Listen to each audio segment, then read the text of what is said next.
Okay, everyone, welcome to today's second lecture I'm recording today to make up for the lectures I missed last week. So this is a lecture that looks at the development of early Irish academic human geography. So the early history of human geography in Irish universities. Now, I don't have a book list for this particular section, but hopefully you will see there's a lot of materials up on the Moodle page in any case, so please do draw on some of those materials.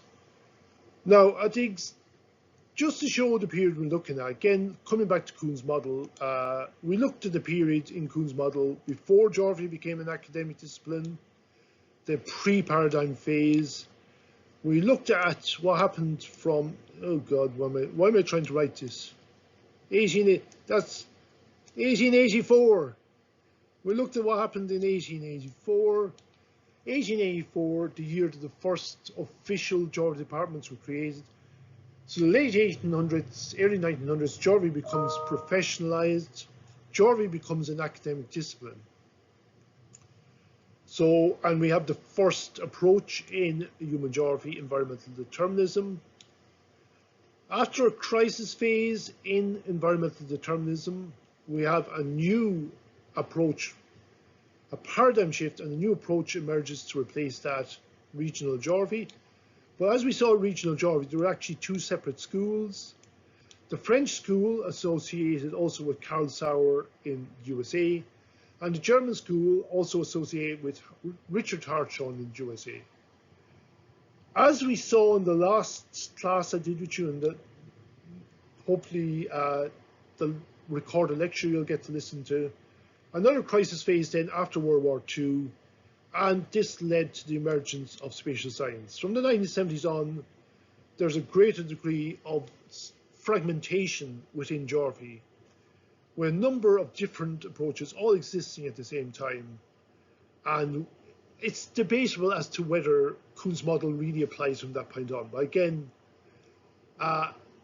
it's debatable. So there's arguments in favor of the model, arguments against. Historical context. So we're looking at when we're looking at the emergence of academic geography in Ireland, we're looking at the post-independence period. And as you get with nation building and nation branding process, a lot of the discourse in Ireland in the wake of independence was basically about trying to promote a common Irish culture, a common Irish viewpoint, a lot of it based around religion as well.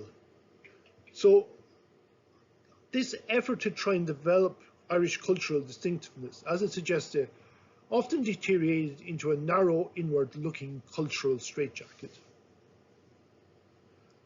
This movement was, as I suggested already, it was part of the nation-building process that was espoused by the cultural and political elites in Ireland.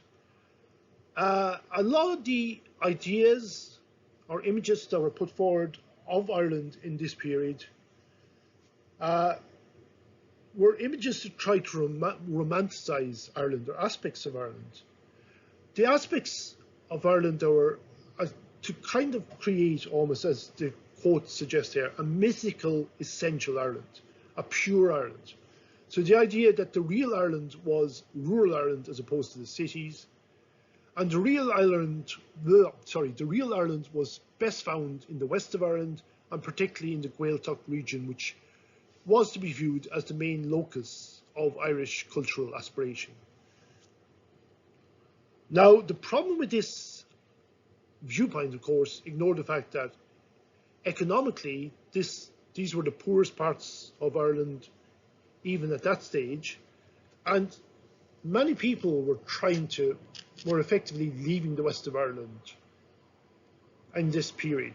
There was mass out-migration. So the romantic image of Ireland that's been put forward didn't dovetail too well with reality. The French regional approach, however, dovetailed quite nicely with these attempts to romanticize rural Ireland. And the French regional approach, as I suggested in the earlier lectures, had some usefulness when it came to Ireland. Now, as I said already, a lot of what was happening in the Western world, the modernization, urbanization of the Western world, meant that this old traditional regional approach really didn't make a lot of sense by the time you got at least to the mid-1900s. Some suggest that it probably didn't make much sense even before it was developed. But because Ireland was still a very rural country in the 1930s, 40s, and 50s, and even into the 1960s, the regional approach did sort of make some degree of sense in Ireland. It was probably the one country where it was the most effective in terms of what it did. As a result, the French regional approach remains very influential in Ireland for a much longer period of time than it did in other countries. So where did Irish academic geography come from? Most geography departments emerged out of geology departments. And the knock-on effect of this is you still have a very strong physical geography component within academic geography. So whereas you could go to America and you could have geography schools or departments that have very little physical geography. In Ireland, as in Britain, physical geography was generally viewed as being on an equal footing to human geography. In some universities, this influence can be seen today in the fact that geography is taught as part of the science program as opposed to the social sciences or the humanities. When human geography starts to emerge in Ireland in the 1930s and 1940s, it has a very strong cultural and historical slant. And this reflects what's drawn from the French Regional School of Geography, the French School of Regional Geography. The key person here is a man called H.J. Fleur, who's a French geographer working in the University of Aberystwyth in West Wales. Fleur is a key person, as I'll explain later on, because Fleur effectively is the mentor to the two leading Irish geographers, two leading people in Irish geography in the opening decades of Irish university geography, E. Eston Evans and Tom Jones Hughes. Fleur himself was a student of Vidal de la Bloche, so you can almost see Fleur bringing the ideas of de la Bloche to Britain, to Wales, and in turn, these ideas then get moved onto Ireland by Fleur's students, Eston Evans and Jones Hughes.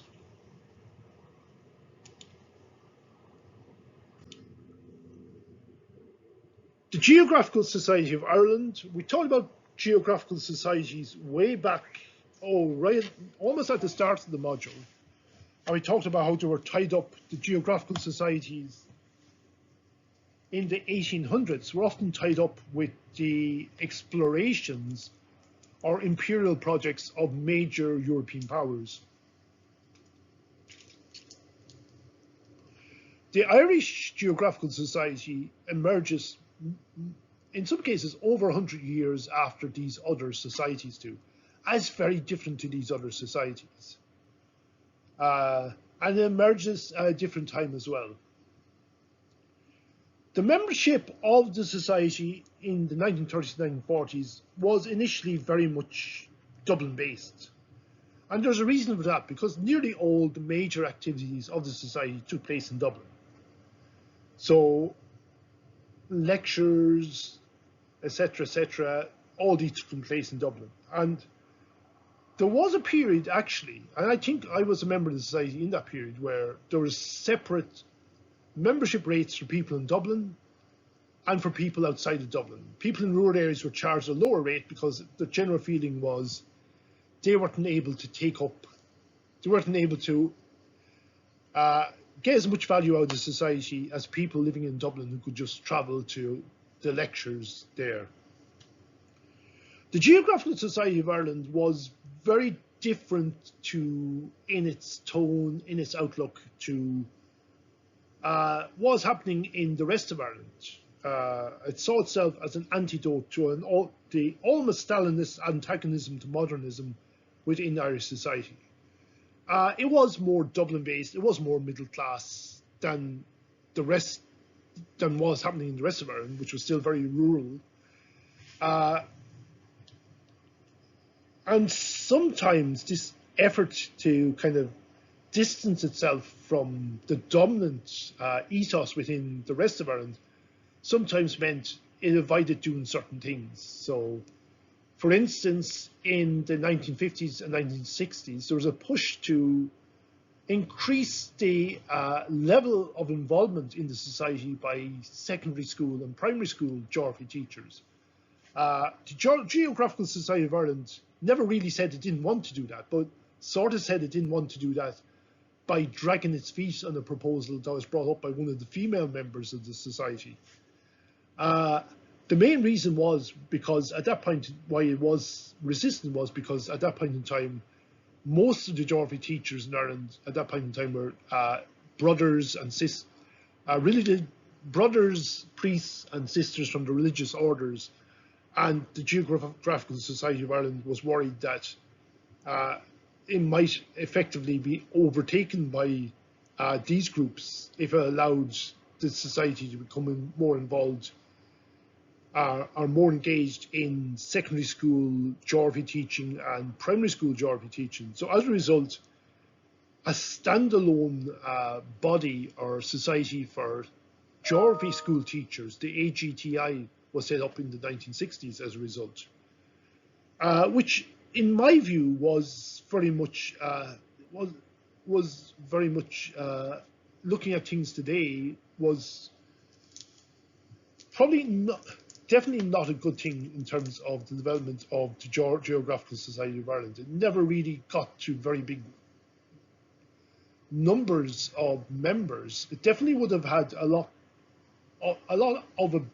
much bigger membership if the school teachers had become more involved, and it would have been more influential as well, especially in relation to certain proposals such as the proposal to take away the core status of geography and the junior cert program in the 2010s.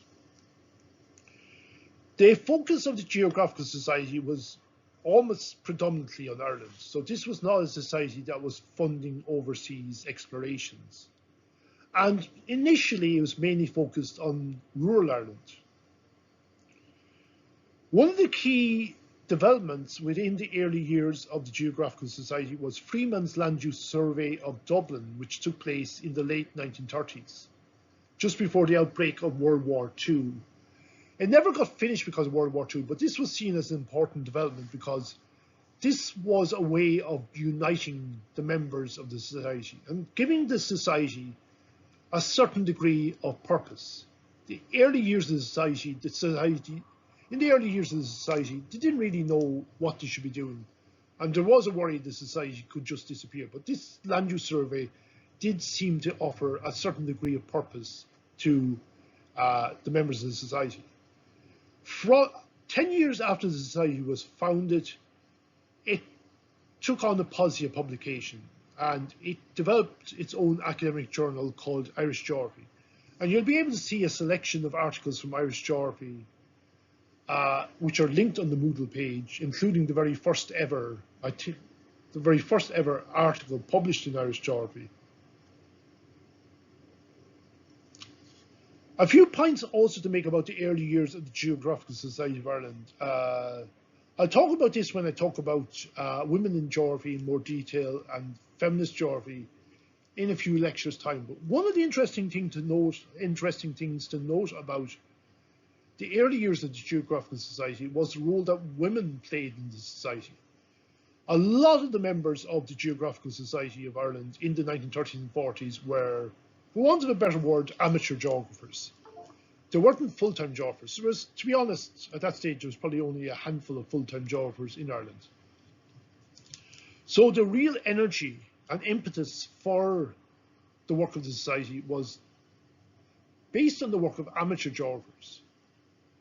And in the 1940s, in the mid-1940s, maybe not the vast majority, but the majority of these amateur geographers who made up the membership of the society were women, particularly women coming from the Dublin region.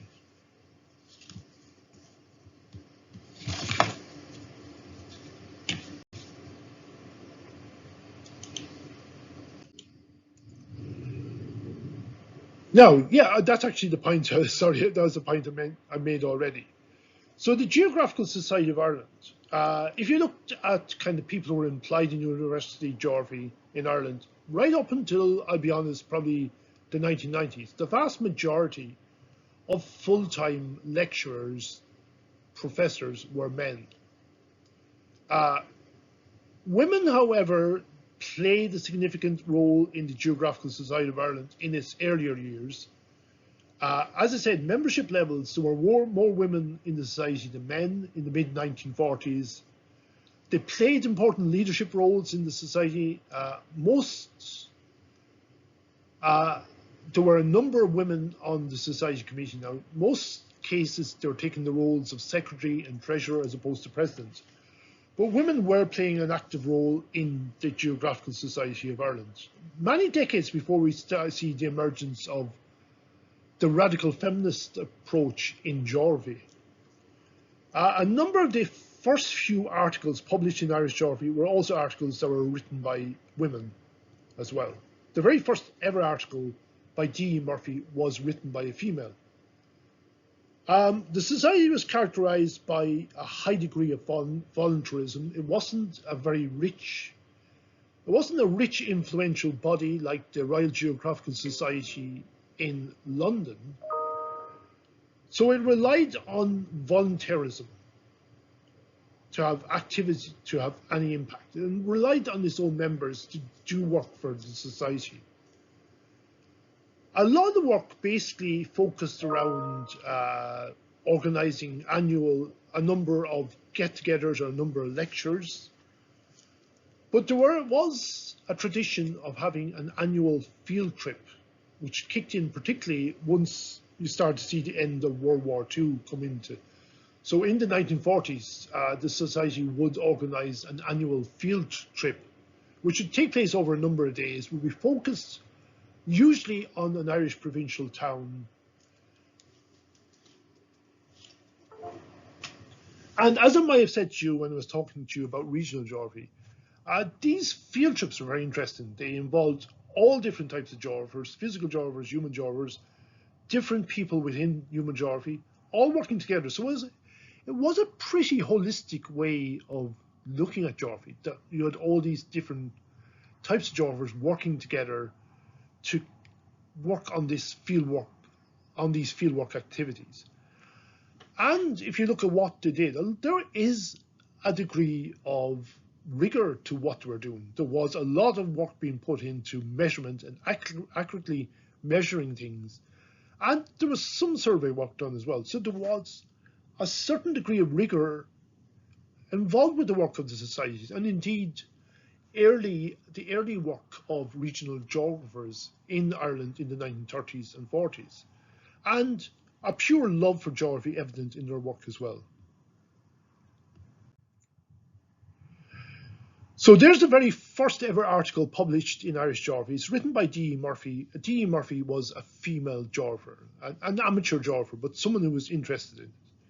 And she writes, her work here is, this first article involves an overview of the Geography Society's study week in Virginia in County Cavan.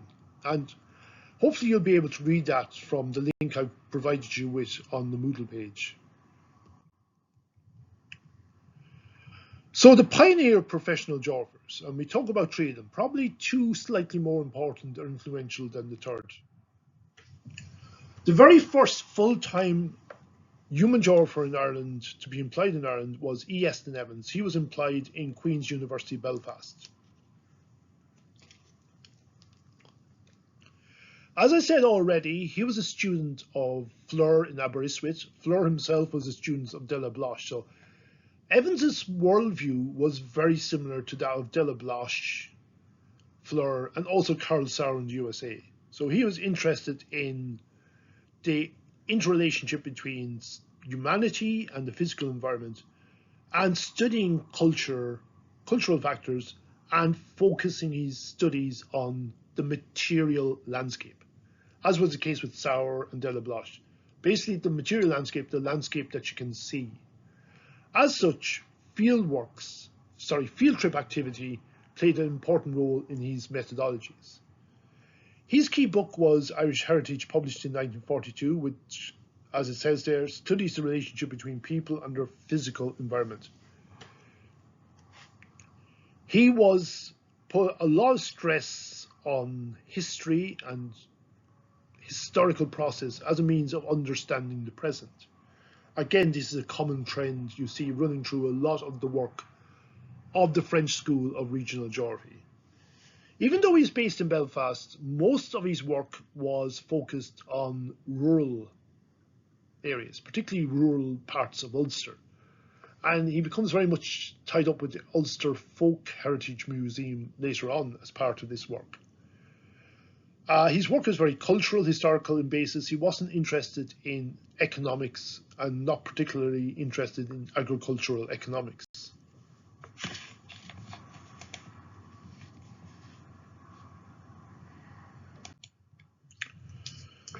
The next of the two, I would say, the two main influential geographers is a man called Tom Jones Hughes, a man who was employed in University College Dublin. Now, as hopefully one member of the class will find out come next September or October, we offer a Jones Hughes Prize in Maynooth University, the Maynooth University Geography Department, for the student who earns the top marks in final year geography. So that's where Tom Jones Hughes is the man lends his name to the Jones Hughes Prize. And he's important because he's one of the influential people in Irish geography, one of the two influential people in Irish geography for much of the period between the 1930s to probably the 1970s and 1980s. He's important in terms of Maynooth because for the first few years of the Department of Geography's existence in Maynooth, it was linked unofficially to the Geography Department in UCD. And some of the people who worked in Maynooth Geography in the first few decades of the department, particularly Paddy Duffy, were people who would have been students of Tom Jones Hughes. So Hughes, again, had a very strong focus on rural Ireland, very much interested in the impacts of history. His particular interest was on the impact of the landlord system on rural society in Ireland. And a lot of this work looks on the long-term impact of the landlord estate system on Ireland's social geography. Again, remember the time he's writing at. He's writing in the 1940s, probably a period of time. It's not that far after the last of the landlord estates were broken up. So he's probably talking about the more recent history in his case in the 1940s. Like Eston Evans, he was very much saw fieldwork as an important part of geographical work and geographical methodology, but he also made use of detailed documents from the 19th century and produced regional typologies of farming types. So Jones Hughes in UCD, Eston Evans in Belfast, they were the two key human geographers in Ireland, roughly from the 1930s, as I said, probably up to the 70s and 80s.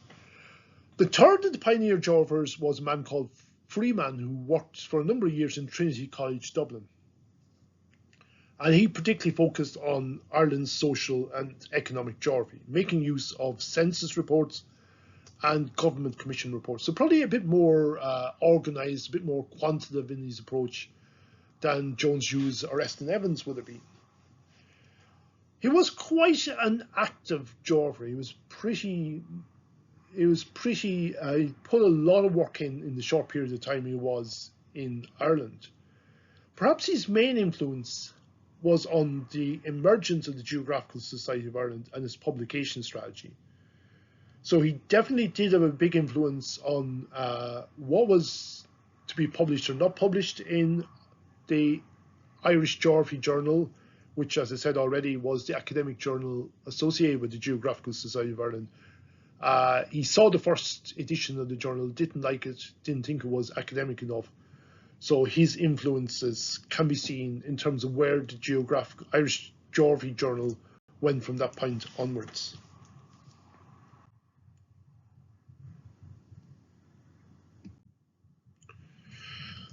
So Irish geography was very much regional geography, and it reflects the point in time in which Irish geography emerged. Irish geography emerged at the point in time where regional geography was the dominant approach across the geographical world. As such, Irish geography missed out on the environmental determinism approach, which probably was a blessing in disguise, to be honest. So the focus of Irish geography was on regional geography. The idea that each countryside, each town had a unique and individual quality derived from an historical development in which the element of chance is present. The belief of this point in time was that the goal of geographers should be to understand the uniqueness of every place and every region in its totality. You see this particularly in the work of the Geographical Society of Ireland, but also the individual work of people like Jones Hughes and Eston Evans. This is very much part of the process you start to see with the annual field trips that are organised by the Geographical Society of Ireland. You go to a town, base yourself in a town and study that town and the surrounding rural hinterland, and you try to understand it in its totality, drawing on the expertise of physical geographers, human geographers, social geographers, economic geographers, cultural geographers. So everyone at this point in time would have been interested in studying regions, and everyone probably had their own particular regional specialism. It's worth noting, however, that there was also a systematic strand running through regional geography. As well as having a kind of a specialism, a regional specialism, most geographers would have also probably seen themselves as political geographers or economic geographers or cultural geographers. So you also had the focus on the sub-disciplines of geography at this point in time as well. So because of the nature of regional geography, but also because of the nature of the Republic of Ireland itself up until the 1960s, a lot of the work being done by human geographers in the early decades tended to be more focused on rural Ireland as opposed to urban Ireland. Most of the work, there was an urban dimension, but the urban dimension was focused on provincial towns as opposed to the bigger cities. So you would have seen work being done in places like Tullamore, Virginia, Mullingar, and less work was being focused on the cities of Belfast and Dublin. So there was a limited level of engagement with urban geography for a number of decades in Ireland. The Republic of Ireland itself was, partly because of this strong bias towards rural, cultural and historical topics, that was part and parcel of the French school of regional geography. As the slide suggests there as well, it's also worth noting that the Republic of Ireland itself was still very much a rural country, at least up until the 1960s.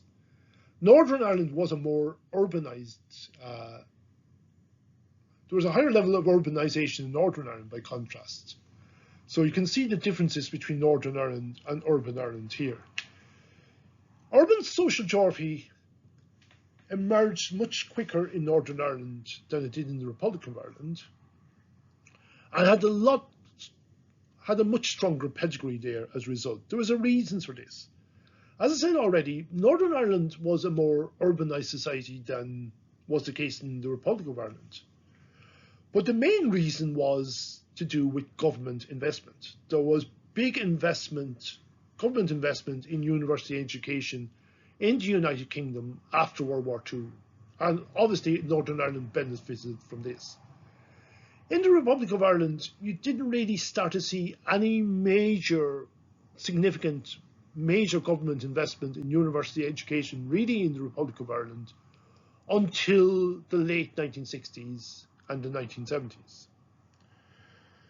So in the north of Ireland, as a result, geography departments tended to be larger because there was more government investment. And this allowed for individual geographers to have their own specific specialism. So you could have 2 or 3 people working in the geography department who could see themselves as urban specialists in urban social geography. In Ireland, geography departments tend to be quite small. You might even have only 1 or 2 full-time geographers being appointed in some university departments. And there was less funding to appoint people. So a typical geography department in the 50s and 60s might have 1 or 2 or 3 full-time geography lecturers, maybe 3 or 4, 2 of them, or maybe 3 of them might be physical geographers. So you might have only 1 full-time human geographer. So university departments were smaller, there was less funding available. And as well as that, you still had the dominance of Evans and Jones-Hughes as well. They were the people who dominated Irish geography. And ultimately, one of those 2 geographers generally sat on every interview board for a new geography appointment. When someone was being appointed, a new person was being appointed to a geography department. Now, there may be a degree of overgeneralization here, but it's probably fair to say that Jones-Hughes and S. Evans had a certain view of geography and probably liked to appoint people, to see people appointed whose view of geography was quite similar to their own. Economic geography in Ireland initially was done within the general context of regional geography and regional description. You started to see more and more emphasis on economic geography when you move into the 1960s, particularly with the greater focus on planning, the greater focus on regional inequalities. So from the 1960s onwards, you start to see a stronger emphasis on economic geography in Irish geography departments, particularly as a planning-orientated response to the regional inequality issues that were becoming more and more evident at that point in time, particularly regional problems in the west of Ireland. Now, just to show how things stood in 1967, and this is the point I made earlier, the fact that there was a lot more investment in universities in the north of Ireland, in Northern Ireland, and geography departments in the Republic of Ireland were much smaller. So Queen's University Belfast had the biggest number of lecturers, 14. The University of Ulster in Coleraine had 5 lecturers. Now you might say that wasn't that big, but at this point in time, 5 lecturers had been appointed before any students had even arrived. The university was only being established, so they had already 5 lecturers before any students came. McGee College in Derry had 4 lecturers and a demonstrator. Look at the south of Ireland then. Trinity College Dublin, which was a kind of longer established university, had a longer established geography department. The same with UCD, had 7 lecturers, but 2 of those were on leave. UCD had 5 full-time geography lecturers, but they were dealing with over 400 students. There were only 2 lecturers in University College Cork, even though they had roughly 150 or 160 first-year students to deal with every year, and obviously students in the next few years. There were only 2 lecturers also in University College Galway, and they also needed to be able to lecture in Irish. So the point I made about the differential levels of investment, this shows you how things stood in 1967. I picked that year because it's interesting. It's probably the year before free secondary education was finally introduced in the Republic of Ireland. And this has a knock-on effect in terms of promoting bigger levels of investment in Irish universities, because you needed more teachers to be trained to educate what would be a growing number of people going to and finishing secondary school education. Geography in Ireland in the 60s. Spatial science didn't really take off in Ireland until probably the late 1960s. What we had in Ireland was probably more of a systematic evolution in the 50s and 60s, as opposed to a quantitative revolution. So spatial science didn't take off in Ireland in the 40s and 50s. Irish geography in the 40s and 50s was, and much of the 60s, was still very much dominated by regional geography. The systematic evolution that's talked about there was a greater focus on the subdisciplines of geography, particularly as you move into the 1960s. So greater focus on economic geography, a greater focus later on urban geography, and so on. You started to see in the 1960s an increasing focus on the larger cities. The Republic of Ireland was starting to catch up at this stage, but in the 1960s, the really significant work that was being done was in the north of Ireland, in Northern Ireland. 1960s as well, you start to see a greater focus on social relevance in the work of geography. The idea that geography should be useful. Geography should be trying to solve problems. And you start to see that element become more and more part of geography in the 1960s, as I said already, as part of this growing recognition that there were significant regional inequalities in Ireland, and that geographers could be in a position to try and address and analyse those issues. So what do we see going back to Kuhn's model in this period? We see the late emergence of Irish university geography, round about the 30s and 40s. This coming, what would it be, mental arithmetic, about 50 or 60 years after the first geography departments emerged in Germany, the UK, France, and the USA. We see Ireland being dominated by the French school of regional geography, and this dominance lasts quite a long period of time. It's the French school of regional geography was still probably the dominant school of geography in Irish human geography in the 1960s and indeed the 1970s. Probably a number of decades after spatial science had emerged as a dominant approach in other universities and geography departments in other parts of the world. So spatial science, Ireland quickly took on to regional geography, which was the dominant approach in the 1930s when Irish academic geography was starting to emerge, but was very slow to take on the new ideas of spatial science. So we see the late emergence of spatial science in Ireland in the 1960s. However, when you move into the 1970s, things start to change in Irish geography. So we move on to the 1970s and things change dramatically in terms of Irish geography. The main driver of change was government investment. The main driver of increased government investment in university education was the decision to open up secondary school education to everyone in 1968 when we had the introduction of free secondary school education by Minister Donncha O'Malley. So because you were going to have hundreds of thousands more students going to secondary school and finishing secondary school, you needed a lot more teachers. To be able to have a lot more teachers, you needed to train them. So more and more people would need to go to university. To facilitate and take account of this increased number of students, the Irish government realised they would have to invest more in universities. And the knock-on effects of this investment was particularly going to be felt in relation to subjects like geography that were taught at primary school or secondary school level. So the knock-on effect of this was that because of increased government investment, there was a rapid increase in the number of geographers who were being hired in the 1970s. So remember that slide I showed you a few slides back, the small number of geographers employed in 1967. Just take one geography department, for instance, Maynooth University,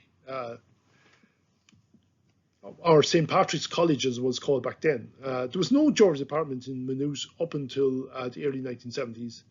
By the end of the 1970s, there were 6 full-time geographers working in Maynooth department. So 6 hires in a very new department.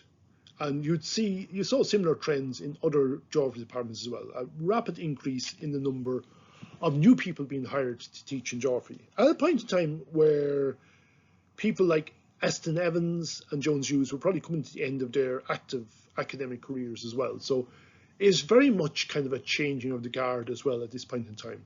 Who were these new geographers, by the way? Eston Evans and Jones Hughes were, I forgot to mention this, but you might have guessed this from the fact that they were trained in Aberystwyth in Wales. Eston Evans and Jones Hughes were British geographers. Almost all the pioneer first academic geographers working in Irish universities were British geographers. The new geographers in the 1970s, however, were predominantly Irish geographers. These were people who in the 1960s had completed undergraduate studies in a geography department such as UCD or Trinity or Queen's University Belfast, but were unable to do a master's program or a PhD program in any Irish university because Irish universities just weren't big enough to cope with that, to be able to offer these programs.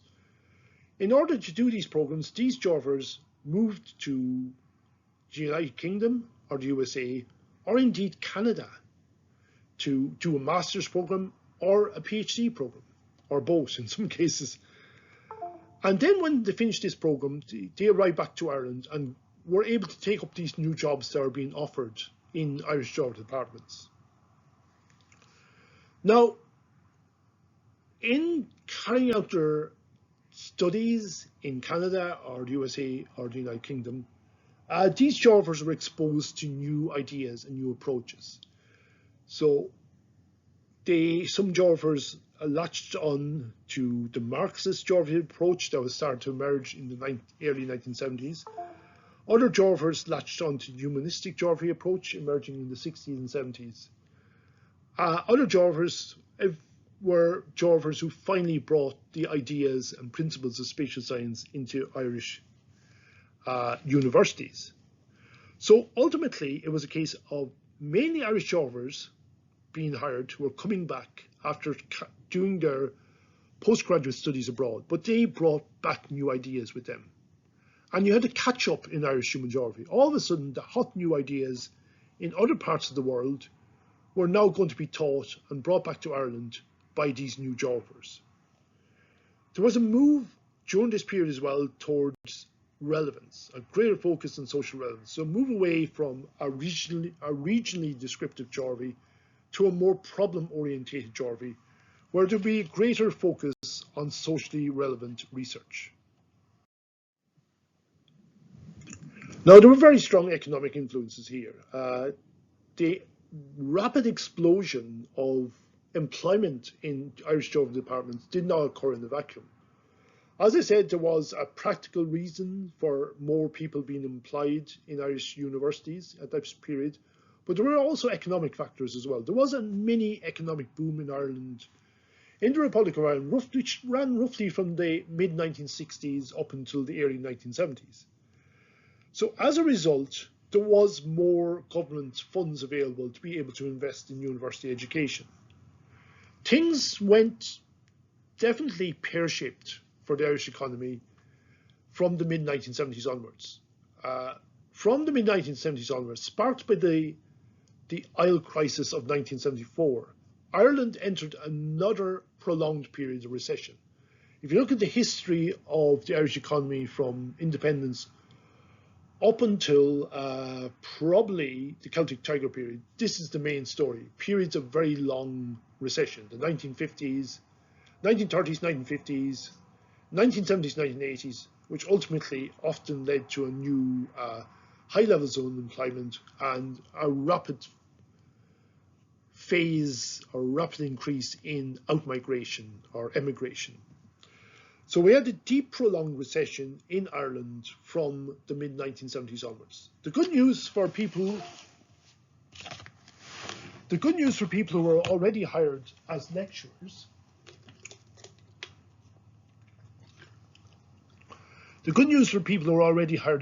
was that these were public jobs. So one knock-on effect of the recession was the government cut back its investment in education. Now, it didn't lead to people losing their jobs as a result, because they were all public jobs, so people did have job security. But it did mean that no new people were going to be hired in geography departments over this period. So there's actually a very long period between the late 1970s and the early 1990s where very few new people were entering into Irish geography departments, were being hired to work as full-time lecturers in Irish geography departments. So if you look at, say, in Maynooth, as I said before, we had 6 lecturers, full-time lecturers in Maynooth geography department at the end of the 70s. The only person who was added to that list in the interim period was Jim Walsh, and he was only appointed to Maynooth in the 1980s because his own geography department in Carysford was closed down, and all the geographers who were working in Carysford were moved on to other universities. So in Maynooth geography, between the late 1970s and the early 1990s, there was no new people being hired as full-time lecturers in geography. The first full-time lecturer was Paul Gibson, and that was my last year as an undergraduate student in Maynooth. That would have been 1991 to 1992. So for almost a decade and a half, that big surge of employment of new geographers that you saw in the early 1970s suddenly ground to a halt. And there was no new people coming into geography departments. This was more of a problem because geography departments were, in terms of staff numbers, remained largely the same for the next 2 decades, but student numbers started to increase. More and more students were going to university. I would suspect in some cases to get a degree that would allow them to get a good job when they emigrated out of Ireland because things were so bad. And this did this put a brake on new work or new ideas coming into geography during this period, because the full-time geographers were just crazy busy, let's be honest. So Ireland in the 1980s, as I said, in the middle of a prolonged recession, and you're probably old enough to remember the recession of 2008 to the mid-2010s. But the recession in the 1980s was very different to that. It was a recession where you were in the middle of it and you felt there's just no getting out of it. This is the way it's going to always be. Ireland's going to be always underdeveloped. Ireland's always going to have unemployment levels of over 20%. There's going to be no major job prospects for anyone in Ireland, so you might as well emigrate. So the 1980s was characterized by recession and economic misery.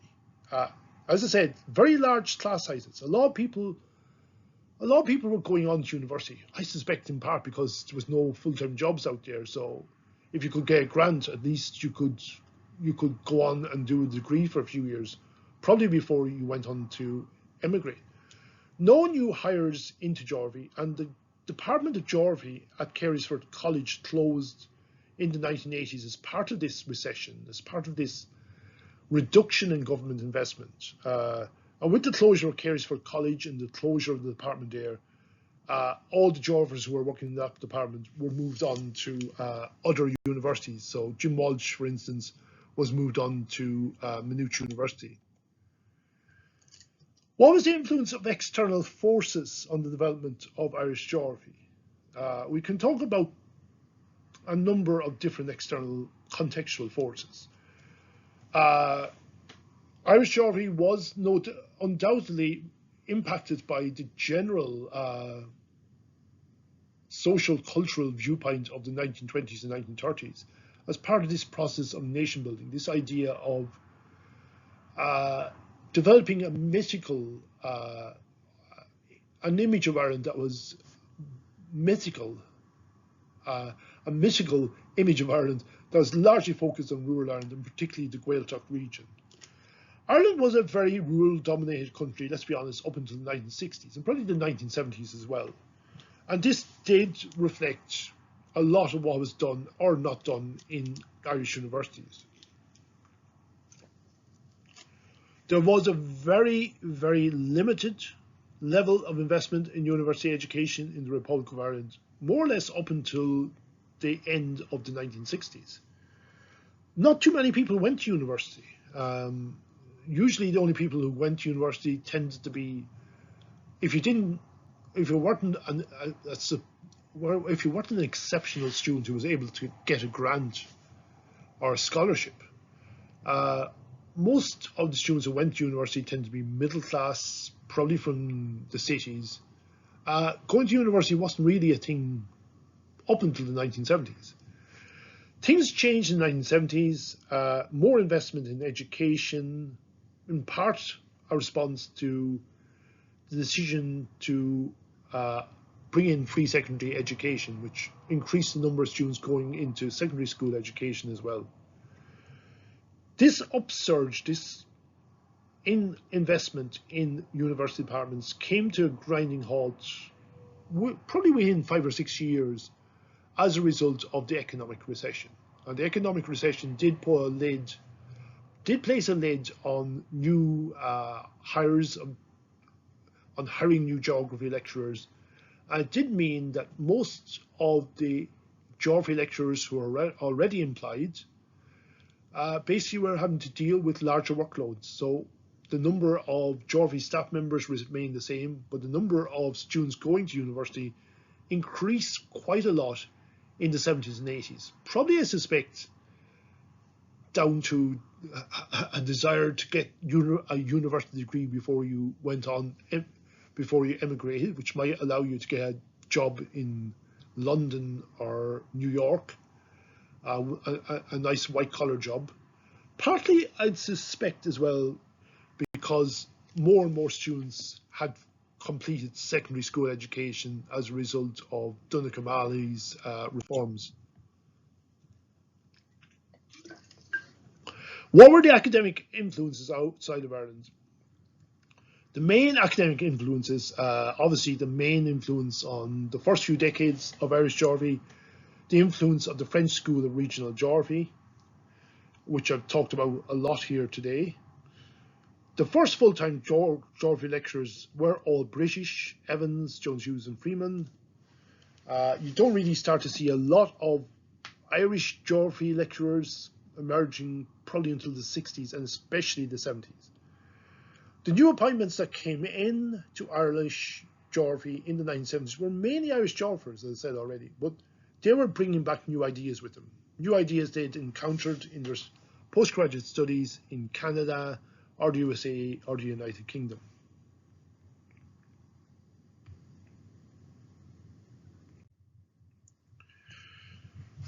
But was it just all about external influences here? There were other internal influences as well, and sometimes these internal influences are ignored. The Geographical Society of Ireland did have an influence. There was a lot of people in the society who were, again, this is a body that was working on a voluntary basis. There was a lot of good work done by the Geographical Society, some bad mistakes made by the society, particularly in terms of the decision not to engage with secondary school teachers. But this Geographical Society of Ireland did have an influence on the discipline. The work done by individual geographers, whether they were professional geographers like Evans or Jones Hughes or amateur geographers, also had a contribution here. The last point to note is a number of Irish geographers, Irish-based geographers, did also develop very strong profiles outside of the country, so very strong international profiles. Eston Evans was looked on as one of the leading geographers associated with the regional geography approach in the 30s, 40s and 50s. Later on, we see people like Anne Buttimer emerge and become viewed as one of the leading geographers, not in Ireland, but more at a global level. But I'll talk more about Anne Buttimer later on when we talk about humanistic geography. Okay,